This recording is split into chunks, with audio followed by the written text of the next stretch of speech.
Analytic function में लिखना। कल एक डिफिनेशन लिखे हुए थे, कल वाली डिफिनेशन एक मिनट, कल की डिफिनेशन में लिखा गया था W is equal to f of z is analytic function if it is one valued and differentiable at each point of the domain capital D। इसको हम और ज्यादा डिस्क्राइब करके आप लिख रहे हैं। एनालिटिक फंक्शन में आगे लिखना और करके लिखो, और अथवा और a one valued function f of z और करके लिखना a one valued function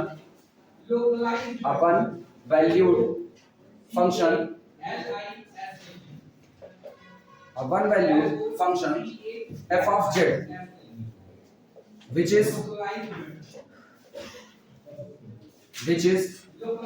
defined and differentiable, परिभाषित भी हो और डिफरेंशिएबल भी, which is defined and differentiable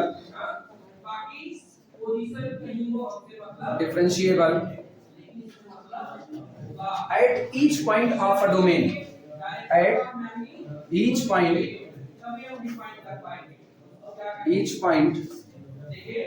of a domain, each point of a domain capital D is said to be, कहा जाता है, is said to be analytic in that domain, analytic in that domain, in that domain। ये कह रहे हैं कि अगर आपको कोई complex function one valued function है और पर्टिकुलर किसी आपको दिए गए कॉम्प्लेक्स प्लेन के रीजन में डिफाइंड है और हर पॉइंट पर डिफरेंशिएबल है, मतलब रीजन का कोई भी ऐसा पॉइंट नहीं होना चाहिए जहां पर आपका फंक्शन डिफरेंशिएबल ना हो। रीजन के अंदर में जितने पॉइंट हैं हर एक जगह पर आपका फंक्शन कैसा है, डिफरेंशिएबल है।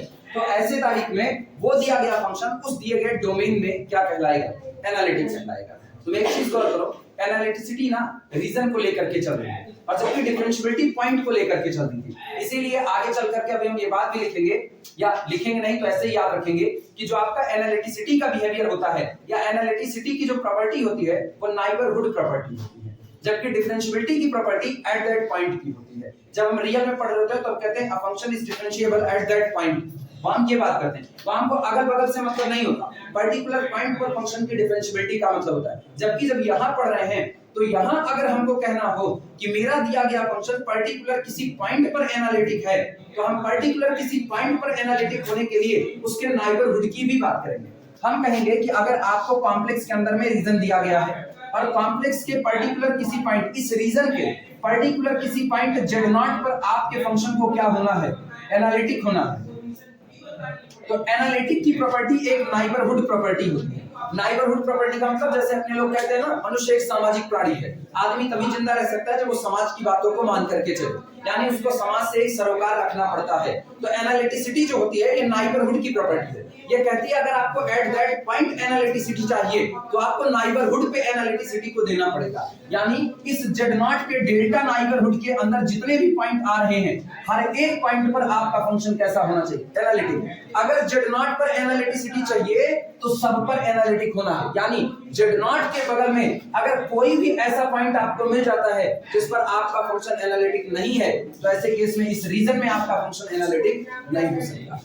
रोक लग गई कि नहीं लगी? इसीलिए कहा जाता है analyticity is the neighbourhood property, ये हमेशा नाइबरहुड को लेके चलता है। अब तुम सोचो ये डिफरेंशिएबिलिटी से ज्यादा टाइट कंडीशन है, डिफरेंशिएबिलिटी अगल बगल की बात ही नहीं करता। आप अगर 5 पर खड़े हो, किसी फंक्शन की डिफरेंशिएबिलिटी आपको पॉइंट x = 5 पर चाहिए तो आपको 5.1 से कोई मतलब नहीं है, आपको 4.9 से कोई मतलब नहीं है, 4.9 से 5 के बीच में बैठे इनफाइनाइट पॉइंट से भी आपको कोई मतलब नहीं, आपको मतलब केवल किससे, 5 से।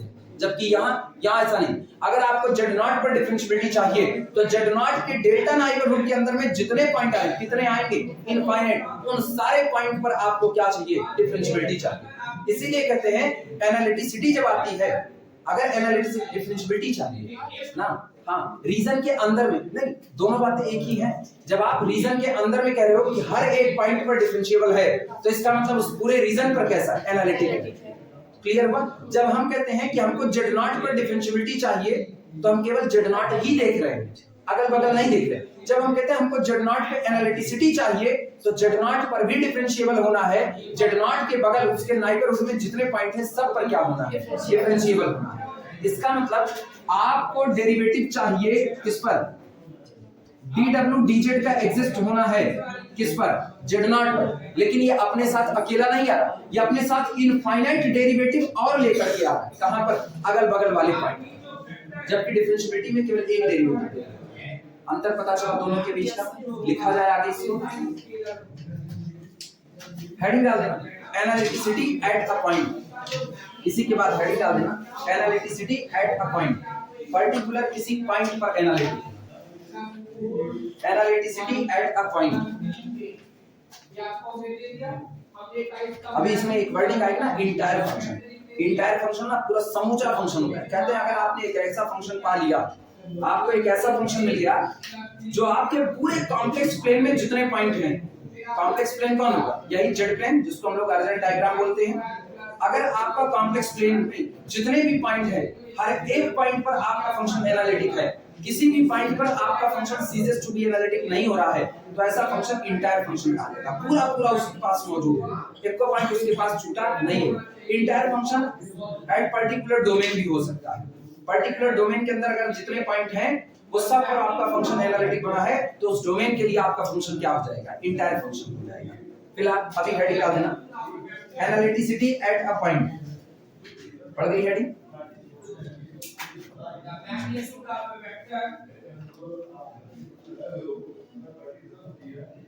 At a point,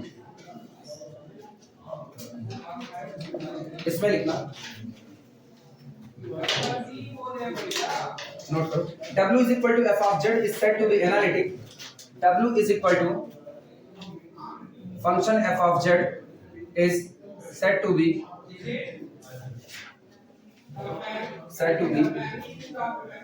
analytic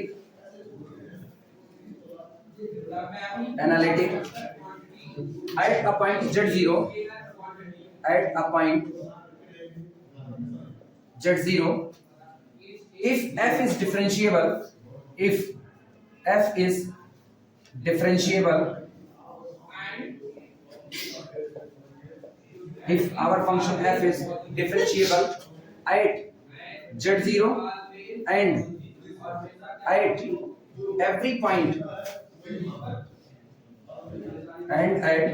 every point in some neighborhood of z0, at every point in some neighborhood of z0, और यहां से लेकर के एंड के नीचे डबल अंडरलाइन करना और यहां पर सिंगल अंडरलाइन कर देना। मतलब ये जरूरी है कि सिर्फ जेड नॉट पर ही डिफरेंशिएबिलिटी ना हो, इसके साथ ही साथ जेड नॉट के इर्द गिर्द जो उसका नाइबरहुड तैयार हुआ है उसमें मौजूद हर पॉइंट पर आपके फंक्शन को क्या होना पड़ेगा, डिफरेंशिएबल होना पड़ेगा। यानी ये कुछ ऐसा किस्सा है, ये रीजन है, ये पॉइंट कौन है, Z not. If function f is analytic at z0, this implies that, अगर किसी ने कह दिया कि आपका फंक्शन z0 पर कैसा है, एनालिटिक है, then this implies that function f is analytic अगर आप क्या करोगे कि किसी वेक्टर को पैरेलल आप ट्रांसलेट करा दीजिए, उसके पोजीशन पे डिस्प्लेस करा दीजिए, लेकिन उस दौरान अगर डायरेक्शन नहीं बदली तो वही वेक्टर होगा दिस रीजन।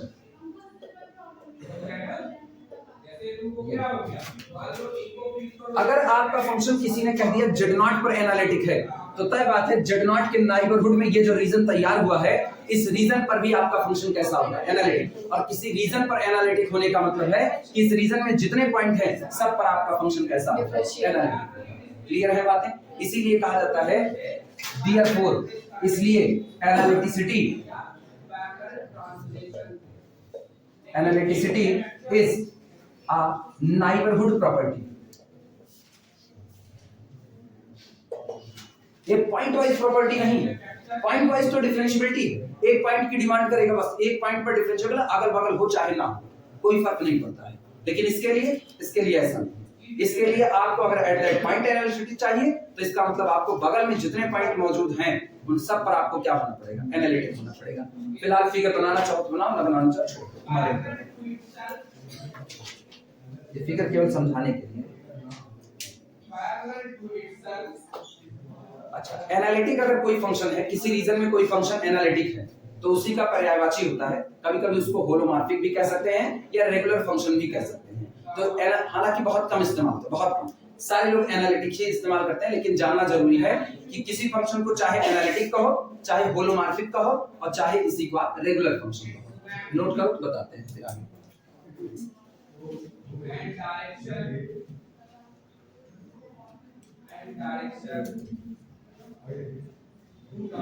रिमार्क करके लिख देना, ये फिगर बन जाए तब, अगर बना रहे हो तो। ठीक है, डायरेक्शन में हम कोई चेंज नहीं करेंगे, तो हम क्या करेंगे, ठीक है।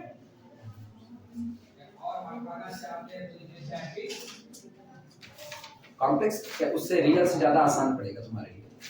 रियल वास्तविकता में टफ है, ऐसा नहीं। लोग कहते हैं ना रियल टफ नहीं, रियल टफ नहीं, टफ नहीं है, टफ नहीं। ये तुमको खाली लग रहा है टफ है। ये अपनी बात जब कह रहा है ना तो तुम इसको पहली बार सुन रहे हो तो पहली बार तुमको एकदम अड़बंगा टाइप का लग रहा है, अरे ऐसा कैसे।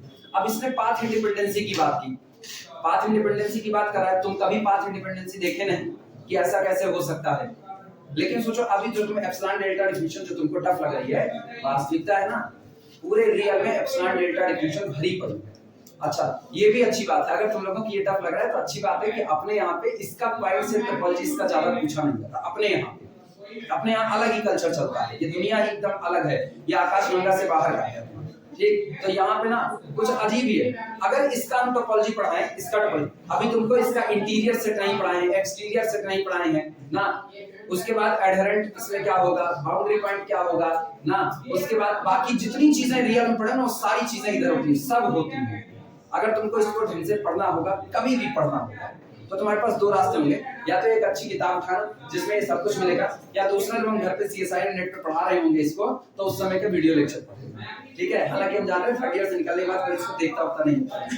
ठीक, अब उसको पढ़ाए ना तो टाइम चाहिए, उसको पढ़ाए, लेकिन अपने लिए पूछा जाना है नहीं। तुम लोग भी 4 दिन बाद यही कहोगे अरे कहाँ इतना पूछा थोड़ी जाएगा, हटाया इसको। रिमार्क करके लिख लेना, analytic function is also known as, remark लगाना, analytic function is also known as, analytic function is also known as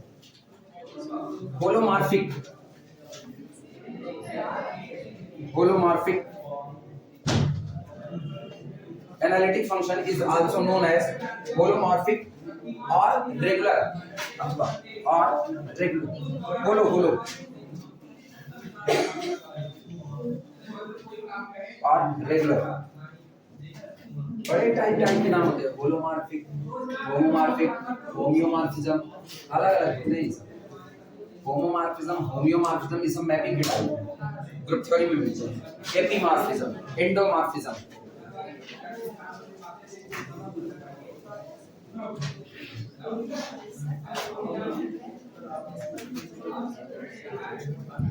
चल अगला।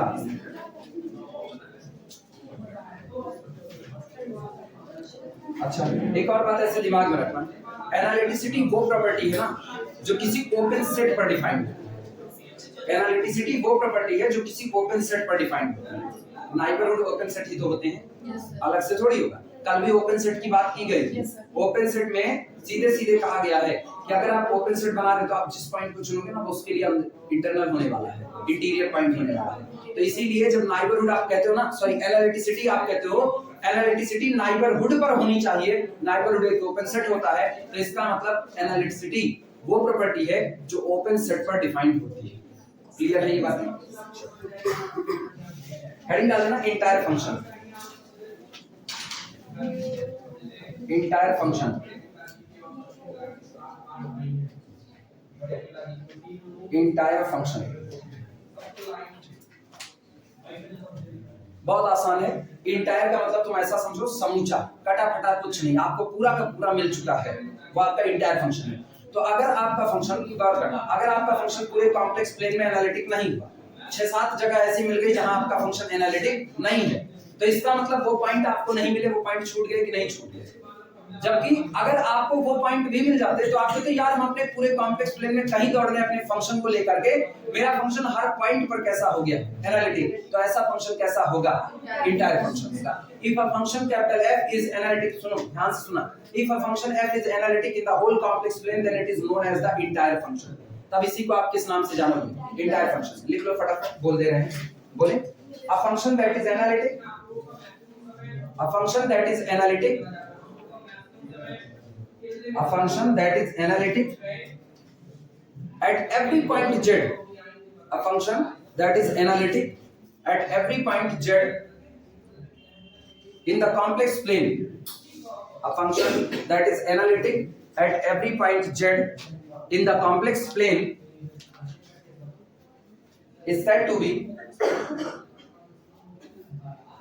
a function that is analytic at every point z in the complex plane is said to be an entire function, is said to be an entire function। जो आपका complex polynomial होता है वो आपका एक entire function होता है। Complex polynomial पूरे के पूरे कॉम्प्लेक्स प्लेन में हर जगह पर एनालिटिक होता है, ठीक। बाद में कैसे प्रूफ होता है ना, ये सारी बातें बाद में करेंगे, अभी केवल एग्जांपल में लिखेंगे। एग्जांपल 1, एग्जांपल 1 आगे चल के न्यूमेरिकल में दिखाएंगे कैसे फंक्शन एनालिटिक साबित किए जाते हैं। पहला एग्जांपल लिखना, example 1, complex polynomial, complex polynomial,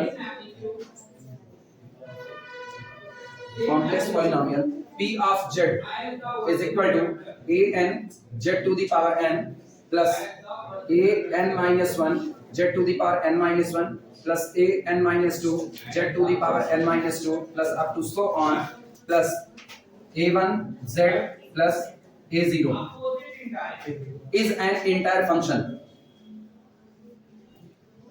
is an entire function where n is non-negative integer, where n is non-negative integer, ये non-negative integer।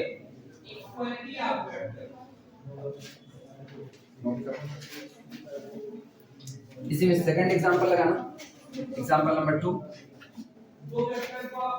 हमेशा याद रखना, कोई तुमसे इंटायर फंक्शन मांगे या कोई तुमसे ये कहे हमको एक फंक्शन बताओ, ऐसा फंक्शन जो कॉम्प्लेक्स में पर्टिकुलर किसी रीजन में एनालिटिक हो, तो तुम ये कहना ना कि जितने कॉम्प्लेक्स पॉलिनोमियल होते हैं ये पूरे कॉम्प्लेक्स रीजन में एनालिटिक होते हैं, तो जो आपके द्वारा चुना गया रीजन है उसमें भी ये कैसा होगा, एनालिटिक होगा, तो उसको उठा करके एक फंक्शन बनाते हैं कॉम्प्लेक्स पॉलिनोमियल। दूसरा बोले कॉम्प्लेक्स रेशनल फंक्शन। इसके बाद अगला वाला एग्जांपल है, second example, complex rational function f of z बराबर complex rational function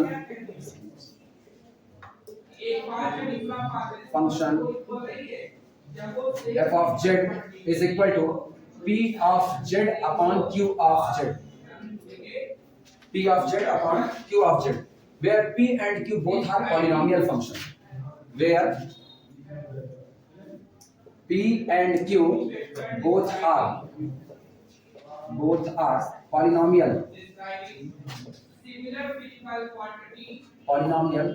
function, both are polynomial function, is analytic in any domain D, ये इंटायर नहीं, is analytic in any domain D, is analytic in any domain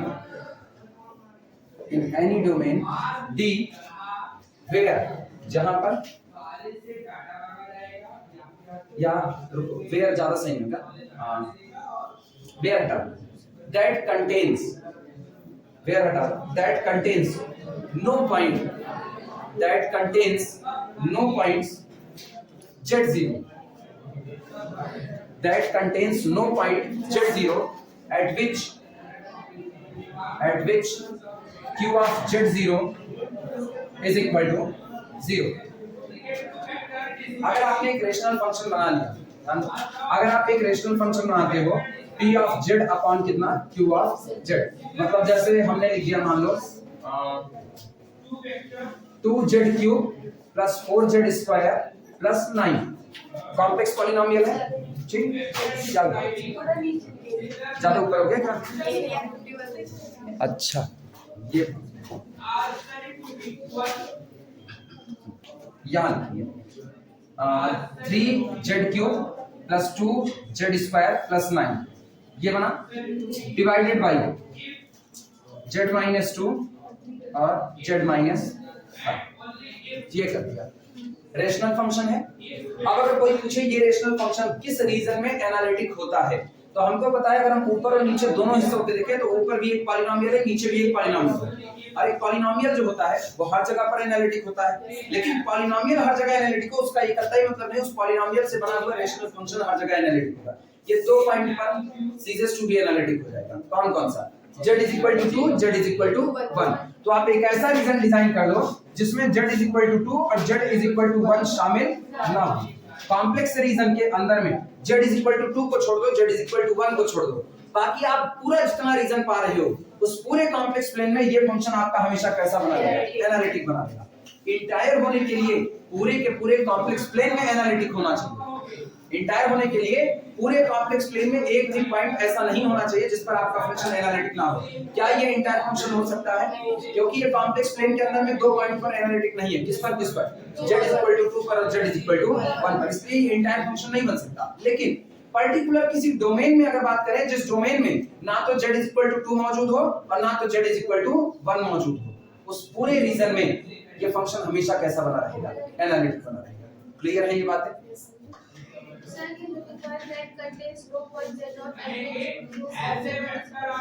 हाँ, इसका मतलब ये हुआ कि आपका फंक्शन जो आपने f ऑफ z बनाया p of z upon q of z, ठीक, ये पूरे कॉम्प्लेक्स प्लेन में, पूरे कॉम्प्लेक्स प्लेन मतलब उस डोमेन में एनालिटिक बना रहेगा जहां पर there does not exist any point z0, जहां पर ऐसा कोई भी पॉइंट मौजूद ना हो जिस पर q ऑफ z0 मतलब नॉमिनेटर डिनोमिनेटर, जो आपका डिनोमिनेटर है वो जीरो ना हो पाए। क्लियर है? इसको जीरो होने से रोकना है, क्योंकि ये जीरो हो गया तब तो बेचारा सीजेस टू भी एनालिटिक हो जाएगा। फर्क पता है क्या है? दिखने में एक जैसा है, अंदर खाने में सब गड़बड़ है।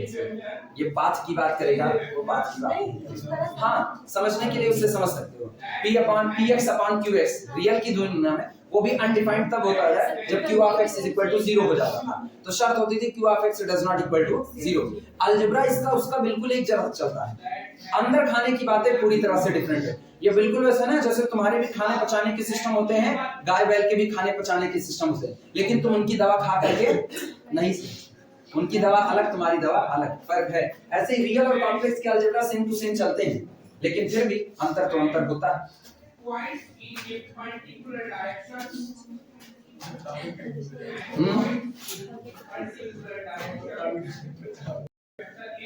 नेसेसरी कंडीशन फॉर एनालिटिसिटी या एनालिटिक फंक्शन, जिसको कहते हैं कॉची-रीमान इक्वेशन, मतलब अगर किसी फंक्शन को एनालिटिक होना है तो तय बात है उसको कॉची-रीमान इक्वेशन को फुलफिल करना पड़ेगा।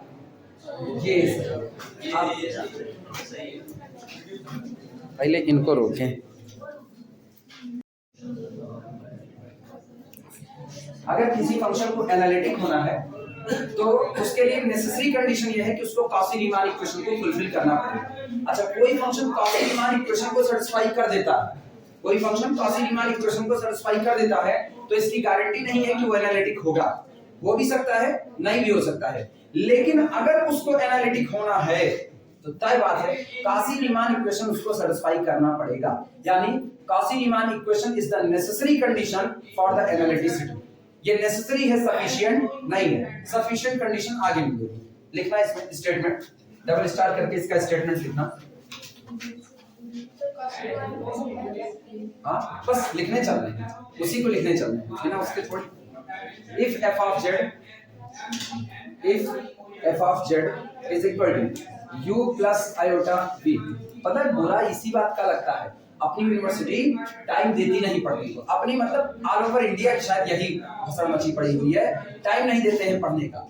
अदरवाइज कॉची रीमान इक्वेशन के बारे में इसका इतिहास बड़ा अच्छा ना। आप ये पागल है ना, इनका इलेक्शन का मामला देखकर अब पढ़ाई डील होगी इलेक्शन से।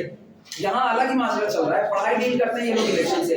गजब की बेवकूफी है, पढ़ने के लिए बिल्कुल टाइम देना नहीं चाहते हैं और चाहते ही है भारत विश्वगुरु बन जाए ना। विश्वगुरु बनने लायक छोड़ो, तुम हमको चपरासी बनने के लायक तो छोड़ नहीं रहे हो। और यही बात कह दो तो बुरा लग जाएगा, ये कह दो तो देशद्रोही साबित हो जाओगे। मतलब गजब का हाल चलता है। फर्स्ट ईयर की क्लास चली हुई है, सितंबर के लास्ट से क्लास स्टार्ट हुई है, इनके कागज पे जुलाई दौड़ रही है। का पढ़ा का खत्म कर दें ना, खोल करके पिला देंगे।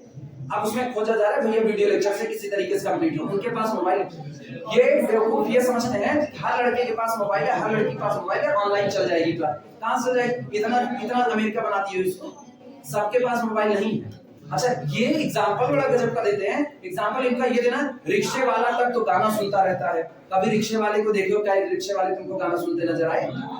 जो सुन भी रहे हैं ना, वो इतनी बड़ी भीड़ नहीं कि सारे लोग सुन रहे हैं। अब तुम कहोगे बीएससी में रिक्शे वाले लड़का पढ़ने नहीं, तो काहे नहीं आता?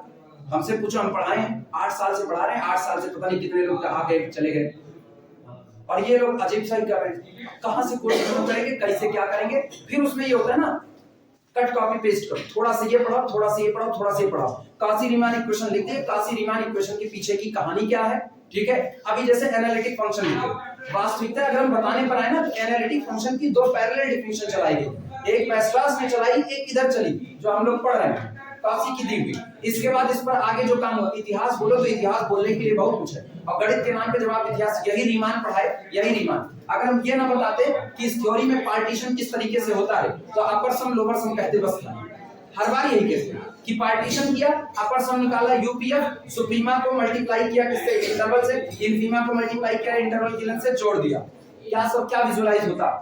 लेकिन अभी तभी अपने पास टाइम था, खींच करके किसी तरीके से दिखाए कि भैया अपर सम अपर एस्टिमेट होता है, लोअर सम लोअर एस्टिमेट होता है, तब कुछ बातें कुछ विजुअलाइज होगा। मीन वैल्यू थ्योरम जिस दिन उठाओगे, मीन वैल्यू थ्योरम का आप ज्योमेट्रिकल इंटरप्रिटेशन बोलने के लिए वक्त ही ना पाओ, क्या मतलब बसता है? यूनिवर्सिटी महान कहती है दुनिया तो इसे पढ़ा रही है, तुम कहां से अलग से पढ़ा लोगे? तो तुम तो दुनिया को भांग खिला करके पढ़े हुए हो, तो फिर भांग हम भी खा रहे हैं, बाकी कहां रहे? इसी बात पे कभी कभी चिढ़ जाती है। इसका इतिहास वास्तविकता में बड़ा इंटरेस्टिंग है। कॉम्प्लेक्स के बारे में बोलो, रियल के गणित पढ़े हो, गणित का इतिहास ना बोलो, क्या मतलब रह सकता है? लेकिन फिर भी कभी कभी मुंह सिल लेना पड़ता है, ये कहना पड़ता है ठीक है हम ही बोल रहे हैं, हमको कुछ नहीं आता, तब कहना पड़ता है। इसीलिए ना कॉची रीमान इक्वेशन हम लोग ना पपेट की तरह हो गए हैं, जैसा यूनिवर्सिटी बुलवाना चाहती है बोलते ही, वो बुलवाना चाहती है मतलब वो टाइम देगी नहीं तो आप बोलोगे तो चलेगा। If f of z is equal to u plus iv is an analytic function is an analytic function is an analytic function in a domain capital D, in a domain capital D, then u and v, अच्छा u और v जान रहे हो ना क्या है? u is the real part of our function f of z and v is the imaginary part of function f of z. u and v satisfy, u and v satisfy del u del x, या इसी को कहते हैं del del x of u is equal to del del y of v and del v del x is equal to minus del u del y। ये equation जो लिखा जाता है इसको कहते हैं Cauchy Riemann equation. This is the Cauchy Riemann equation. सोचो पहले फंक्शन को एनालिटिक कह दिया और कह रहा अगर आपका फंक्शन एनालिटिक है तो उसके दोनों पार्ट u और v इस दिए गए इक्वेशन को सेटिस्फाई करें। ये दोनों इक्वेशन जब साथ में लिखे जाते हैं इसी को कहते हैं कॉची रीमान इक्वेशन। हम एनालिटिसिटी पहले मानते हैं और उसके बाद हम कह रहे हैं अगर एनालिटिक है तो इसको सेटिस्फाई करेगा। नेसेसरी कंडीशन पहचानना, किसी चीज का होना जरूरी है। हम तुमको कह रहे हैं तुम यहाँ से पयागीपुर की तरफ निकलो और तुमको इसी रास्ते जाना है, यहाँ से पयागीपुर की तरफ निकल रहे हो और रास्ता यही पकड़ना है, तो तय बात है हम ये कह सकते हैं कि बीच में तुम्हारा चौक आएगा ही आएगा। हमने कह दिया बीच में चौक पड़ेगा। या यहाँ से प्रयागीपुर की तरफ निकलोगे तो बीच में बस अड्डा पड़ेगा ही पड़ेगा, जरूरी नहीं है। हम यहाँ से निकले, यहीं से घूम गए दीवानी चौराहे होकर के, तो क्या बस अड्डा पड़ा बीच में? नहीं। जब हम ये सीधा रास्ता अपनाएंगे, नाक की सीध में चलो, अब हम कह दिए नाक की सीध में चलो और प्रयागीपुर पहुंचो।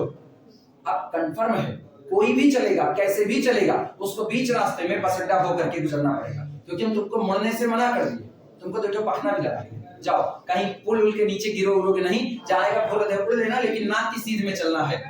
बीएससी फर्स्ट ईयर से लेकर के थर्ड ईयर तक चलो। अगर किसी के पास थर्ड ईयर की डिग्री है तो थर्ड ईयर की डिग्री होने का मतलब ये नेसेसरी है कि वो फर्स्ट ईयर पास किया होगा। इसका मतलब थर्ड ईयर की डिग्री है तो नेसेसरी है कि तुम फर्स्ट ईयर के रास्ते गुजरे होगे। हर एक कोई भी बीएससी किया हो, कोई भी थर्ड ईयर की डिग्री लेकर के घूम रहा है, वो ये नहीं कह सकता मैंने फर्स्ट ईयर नहीं पढ़ा सीधे थर्ड ईयर की डिग्री ली है। पॉसिबल है?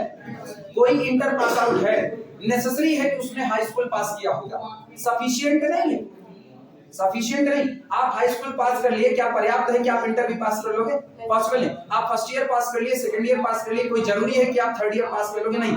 लेकिन आप थर्ड ईयर पास आउट हो, नेसेसरी है कि आप फर्स्ट ईयर पास हुए होगे, नेसेसरी। इसीलिए कहते हैं अगर एक फंक्शन एनालिटिक है तो कंफर्म है कि वो बीच रास्ते में किससे गुजरा होगा? एनालिटिक फंक्शन से। यानी दुनिया में जितने भी फंक्शन एनालिटिक हैं वो सब इस रास्ते से गुजर चुके होंगे, लेकिन दुनिया में जितने भी फंक्शन इस रास्ते से गुजरेंगे वो सब एनालिटिसिटी के लेवल तक पहुंचेंगे, इसकी गारंटी नहीं। अगर उसकी भी गारंटी हो जाती ना कि इससे पार हुए और यहां तक पहुंचना तय हो जाता, तो तय था, ये क्या बन जाता? सफिशिएंट, पर्याप्त था। तब हम एक लाइन में बोलते भैया काशी रीमान इक्वेशन होल्ड कर गया, आगे नहीं जाएंगे, पक्का है एनालिटिक होगा, कह देते। लेकिन आज क्या हम ऐसा कह सकते हैं? नहीं। आज हम ऐसे कई फंक्शन उठाएंगे जो काशी रीमान इक्वेशन को सेटिस्फाई करेंगे लेकिन एनालिटिसिटी फेल कर जाएंगे। क्यों? Because analyticity is the livelihood property. आप ये भी कहना है कि एट दैट पॉइंट पर एनालिटिक होने का मतलब इर्द गिर्द में एनालिटिक होना, तो वो इससे डिसाइड होने वाला नहीं। लेकिन हाँ, अगर आपने एक फंक्शन उठाया और यही फेल कर गया, आपने एक फंक्शन उठाया यही फेल कर गया कि काशी रीमान इक्वेशन होल्ड नहीं हुआ, तो आपको आगे सोचने की भी कोई जरूरत नहीं है, सीधा इनकार करो। जो काशी रीमान इक्वेशन को नहीं मानता है उसको एनालिटिक होने का कोई अधिकार नहीं है। लेकिन अगर कोई एनालिटिक है तो तय बात है इनकी गुड़धराई करके गया होगा। चलें आगे, लिखना इसका प्रूफ।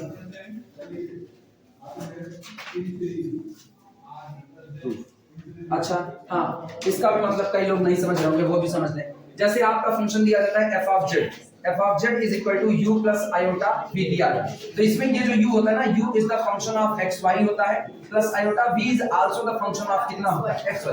अच्छा, जब कोई दो का फंक्शन बन गया ना, x का और y का, तो इसका मतलब है x भी बदलेगा y भी बदलेगा। ठीक, जैसे ये इन्वॉल्व हुआ, इसका मतलब अब यहाँ जो डिफरेंशिएशन होगा टोटल नहीं पार्शियल का, u और v दोनों पार्शियली डील किए जाएंगे, तो u का डिफरेंशिएशन x के लिए पार्शियली बराबर होगा v का डिफरेंशिएशन y के लिए पार्शियली, यानी del del x of u बराबर होगा del del y of v के। और उल्टा देखना, v का डिफरेंशिएशन x के लिए u के डिफरेंशिएशन y के लिए के नेगेटिव के बराबर होगा। ये दो इक्वेशन कंबाइंड में आकर के नाम दिए जाते हैं कॉची रीमान इक्वेशन। ये बताओ अपने पास टाइम कितना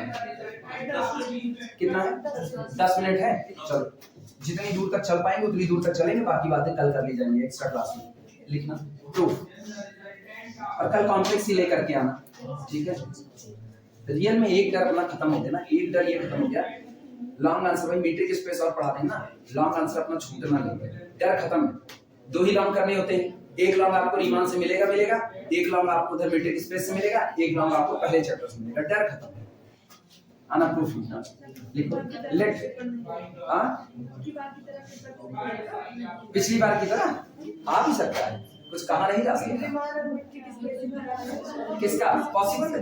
वो तो माइंड सेट के ऊपर। जैसे कोई हमसे कहे ना हमको पेपर बना, हमसे कोई कहे हमसे पेपर बनाने के ना, हम कसम से कह रहे हैं एक लाइन तो हम बोल जाना वेस्टर्स थ्योरम ही पक्की बात, वो हम देंगे ना। उसके बाद ये इसीलिए कहते हैं ना टीचर के माइंडसेट के ऊपर डिपेंड करता है। अब मान करके चलो ना, अपने यहाँ जो दो लोग हैं जिनके पेपर खुलते हैं, अगर इनके पेपर खुलेंगे तो एक लॉन्ग मीट्रिक स्पेस से दोनों लोग देंगे, और दोनों लोग का दिमाग कहाँ अटकता है वो भी पढ़े होने के बाद पता चलता है ना। दोनों लोग m into distance between x y करके एक है, दोनों का दिमाग यही अटकता है, दोनों टीचर्स।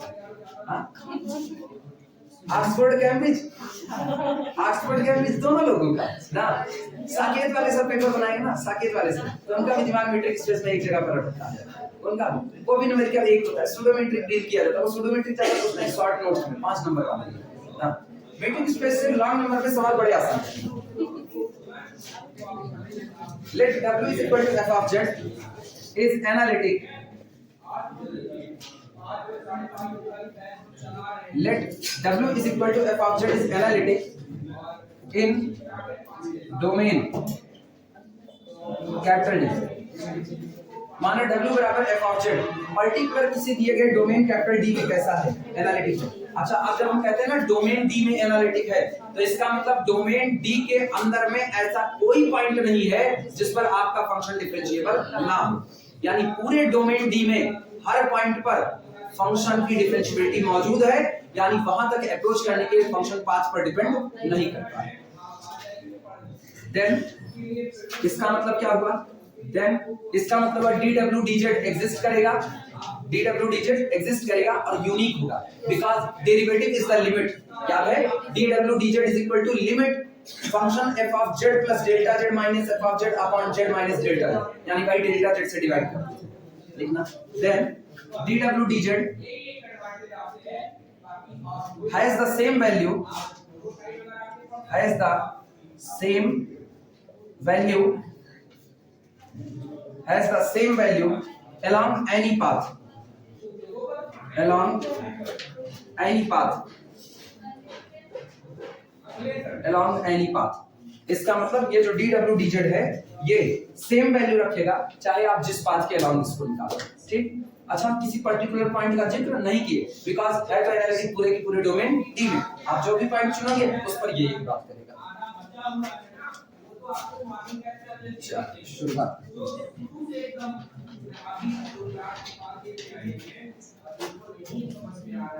अच्छा हम यही कोचिंग वाली मंडली में जो पढ़ाना शुरू किए हैं ना, इसी वजह से हमको बहुत ज्यादा कचर रहता है, इसी वजह से कि मतलब कोर्स अदरवाइज घर पे था ना अकेली सल्तनत कोई फर्क नहीं पड़ता है, डेली 1.5 घंटा थर्ड ईयर का, डेली 1.5 घंटा ना चलता था, डेली 1.5 घंटा थर्ड ईयर चलता था, कोई बवाल नहीं होता था।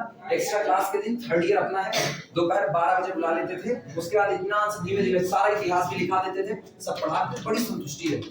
जब से बाहर पढ़ाना शुरू किया मेरी संतुष्टि खत्म हो गई। हाँ ये हो गया, लेकिन क्या किया जा सकता है, यही जिंदगी है। Now dw dz, now dw dz is equal to, सब लोग जानते हो ना, चलो थोड़ा ना रियल से जोड़ के पढ़े जल्दी याद रहेगा। हमको पता है ये एक लिमिट होती है, और ये लिमिट एक्चुअल में जब हम इसको रियल में पढ़ते हैं, this is the instantaneous rate of change of the function. क्या काम से छोड़ो, अभी लिखेंगे तो याद आएगा। क्या ये याद है, इसको लिखा जा सकता है limit as delta z approaches to the zero of delta w delta, ये याद आया? इसी को तो कहते हैं जब ये रियल की भाषा में लिखा जाएगा तो this is the instantaneous rate of change of the function. Instantaneous तात्कालिक कितने का बदलाव हो रहा है, इसी को तो तुम लोग कभी-कभी वेलोसिटी भी बोल सकते हैं, डिवाइड बाय ds। एकांक, अच्छा हिंदी बताएं, एकांक समयांतराल में तय की गई दूरी, एकांक समयांतराल ना बहुत ही छोटा सा होता था, उसी एक हिस्से में तय की गई दूरी आप निकालते थे, वो dw/d4 sorry dy by dx होती थी, भूल जाते थे ना। And this is equal to, और इसको लिखा जाता है limit, this is equal to limit delta z tending to the zero. याद है जो आपका डेरिवेटिव होता है वो क्या होता है, बदला हुआ फंक्शन माइनस पुराना फंक्शन अपॉन टोटल हुआ बदलाव, ठीक। लिखना इसका मतलब ये कौन है, इसका मतलब हुआ f ऑफ बदला function z plus delta z minus पुराना function f of z divided by बदलाव डेल्टा z। हाँ या ना, लिखो और नाम देना इक्वेशन नंबर 1, नाम देना इक्वेशन नंबर 1। अच्छा सोचो, आप कह चुके हो आपका function analytic in the domain D, कहा गया है जब मेरा function in the domain D analytic है तो इसका मतलब dw by dz एग्जिस्ट करेगा और सेम वैल्यू रखेगा। dw by dz के एग्जिस्ट करने का मतलब है dw, अच्छा बाई निकल जाता है गलत है, dw dz is equal to limit of this. अगर ये एग्जिस्ट करता है तो इसका मतलब ये लिमिट क्या करती है, एग्जिस्ट। ये एग्जिस्ट करती है तो इसका मतलब ये लिमिट एग्जिस्ट करती है, एग्जिस्ट करेगी और किसी भी पाथ के अराउंड हमेशा सेम वैल्यू देगी। तो आगे लिखना exist and is unique around any path, exist and is unique, exist करती है और unique बनी रहती है and is unique, unique along any path, along any path, ये लिमिट एग्जिस्ट करती है और यूनिक बनी रहती है along any path। चलो डेल्टा एक्स को डेल्टा जेड निकालते हैं। हमको पता है since z is equal to होता है x प्लस कितना i पाई, ये बताना अगर ये x है तो z में होने वाले बदलाव को डेल्टा z से रिप्रेजेंट करते हैं। z डिपेंड करता है x पर भी और y पर भी, तो अगर z को बदलना है तो x भी बदलना है और y भी, तो डेल्टा z का मतलब होता है delta x plus i delta y। This implies that delta z is equal to delta x plus iota delta y। और अब हम पाथ चुनेंगे along x axis along y axis, और मुझको पता है हम फंक्शन को एनालिटिक मान के चलेंगे, तो along x एक्सिस और along y एक्सिस जो आपकी लिमिट आएगी वो सेम आने वाली है, वो डिफरेंट आने वाली नहीं है। मतलब वो कुछ भी आए हमको उन दोनों को एट लास्ट बराबर कर देना। क्लियर है ये बातें? हेडिंग डालना along x एक्सिस, सबसे पहला along x एक्सिस नाउ करके लिखना। नाउ पहली बात हेडिंग है along x axis, along x axis dash. ठीक है, सुनो, जब आप x एक्सिस पर मौजूद हो, ध्यान देना, इत्मीनान से समझना, जब हम x एक्सिस पर मौजूद हैं और इसके along हम चल रहे हैं तो पूरे x एक्सिस पर y बराबर कितना होता है? जब पूरे x एक्सिस पर y 0 होता है तो y में होने वाला बदलाव भी कितना होता है? 0 होगा। इसका मतलब delta z approaches to the 0 अगर आपको अप्लाई करना है लिमिट, अगर आपको डेल्टा z यानी बदलाव जितने का हुआ है वो इतना माइन्यूट है कि अप्रोच कर रहा है किसको? 0, ये अप्लाई करना है तो along x एक्सिस आज y का कोई गारंटी नहीं है, आज केवल और केवल डेल्टा x को अप्रोच करा दो किसका? Because y already is equal to 0, so delta y must be equal to 0, approach करने की कोई जरूरत नहीं है। तो अगर आपको डेल्टा z को अप्रोच कराना है 0 की तरफ तो आप केवल बदलाव ला दो किसमें? Delta x approaches to the 0। ये बात सबको समझ आ रही है? चलो along x axis y is equal to 0, so delta y also is equal to 0, ऐसे लिख देंगे। along x axis y is equal to 0, वैसे सही तो ये होता ना, हम इसी बात को यहाँ लिखते हैं along x axis, लेकिन अब तुम लोग एक लाइन ही ऐसे पढ़ो, चलेगा? ठीक। therefore, इसलिए आगे लिखना, therefore delta z is equal to delta x plus iota 0 implies that delta z is equal to delta x, delta z is equal to delta x। therefore इसलिए limit delta z tending to the 0 delta w upon delta z is equal to limit, बोलो क्या लिखिए? delta x tending to the 0 delta w, सही है गलत? नाम देना equation number 2, इसे नाम दो इक्वेशन नंबर 2, और टाइम उनको एक बार फिर से बता दो, हम ऐसे किसी रास्ते पूछना नहीं चाहते। कितना पूरा? अच्छा सुनो, इसको इसी पर रोको। अब बारी रहेगी किसकी? along y एक्सिस की। कल एक्स्ट्रा क्लास कितने बजे से? 7 से 10 तक है, यही कॉम्प्लेक्स लेकर के आना, यही चलाएंगे, ठीक है? तब इसको कंप्लीट कराते हैं आगे।